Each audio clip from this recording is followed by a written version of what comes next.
Hello everyone, and welcome to another Ask a Geographer session with me, Professor John Anderson from the School of Geography and Planning, Cardiff University.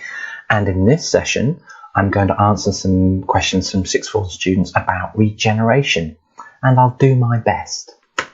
Okay, so the first question, how is rebranding different from regeneration?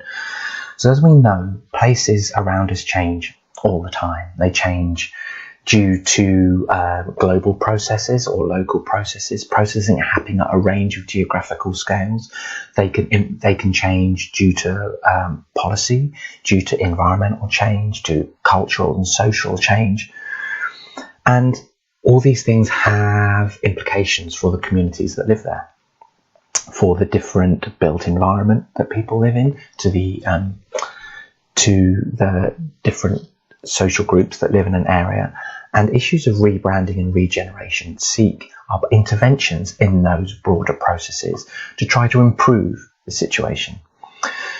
Regeneration might come from a particular policy intervention or investment in a local area that seeks to change the built form, for example. It might seek to redevelop brownfield sites. It might change the use of a particular location, introduce new facilities, build new houses, put in new parks, change the material fabric of an environment with economic consequences, with social consequences, and indeed with environmental consequences, because in a really straightforward level, there's more trees or fewer trees, there's more transport or less transport, there's better sewage systems. It might change the area materially.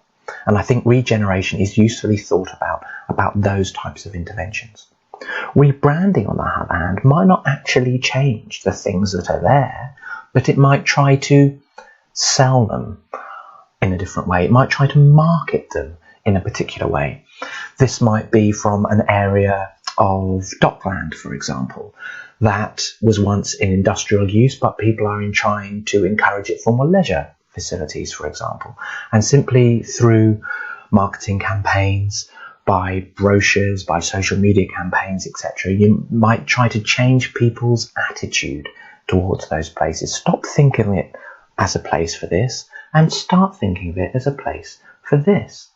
So the types of places which might need to be rebranded and so its message, its identity changed and marketed in a different way might be those that aren't necessarily being as successful as they once were, and they need a kind of shot in the arm. They need a fillip.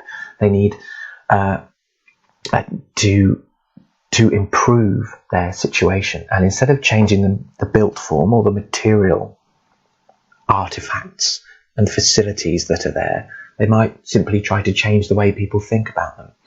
And there's a couple of examples that I've put on the page there about Wales as a nation trying to rebrand itself not as a place of coal industry or steel industry or iron industry, not primary industry, but rather changing its branding, its identity in the minds of potential tourists, perhaps, in terms of a place of adventure, a place of myth and legend, a sense of place being created that is exciting, that is different, that perhaps is non-urban. So if you put in Epic Wales into a Google search or click on the YouTube links through this PowerPoint, see what you think about the ways in which Wales as a nation has been branded or indeed rebranded.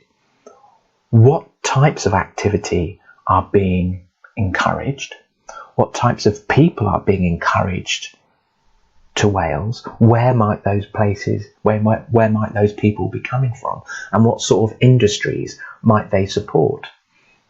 As a consequence of that, you could ask yourself questions about how welcome do you think this type of branding is by the people who live in those places? What sort of places are being created or are sought to be created through this type of branding? And how welcome do you think that might be? You might, for example, think it's welcome in terms of it's going to encourage tourism and therefore it's going to encourage money and visitors to the area. And therefore, that's a good thing because it's going to create local jobs and stabilise the local economy and allow things to develop. But to what extent might that economy be seasonal in nature? To what extent it might encourage second homeowners? To what extent might it create or create a sense that Wales is a playground and not a place of other types of industry? And how might that, to some extent, undermine a sense of identity and a sense of pride in a particular location? So none of these answers are relatively straightforward or easy to come up with, but both regeneration, changing the built form, and rebranding, changing the way we think about these places, has huge effects on what a place can be. And for more of that and more on that, you can look at some other podcasts that I've put together in relation to place and culture.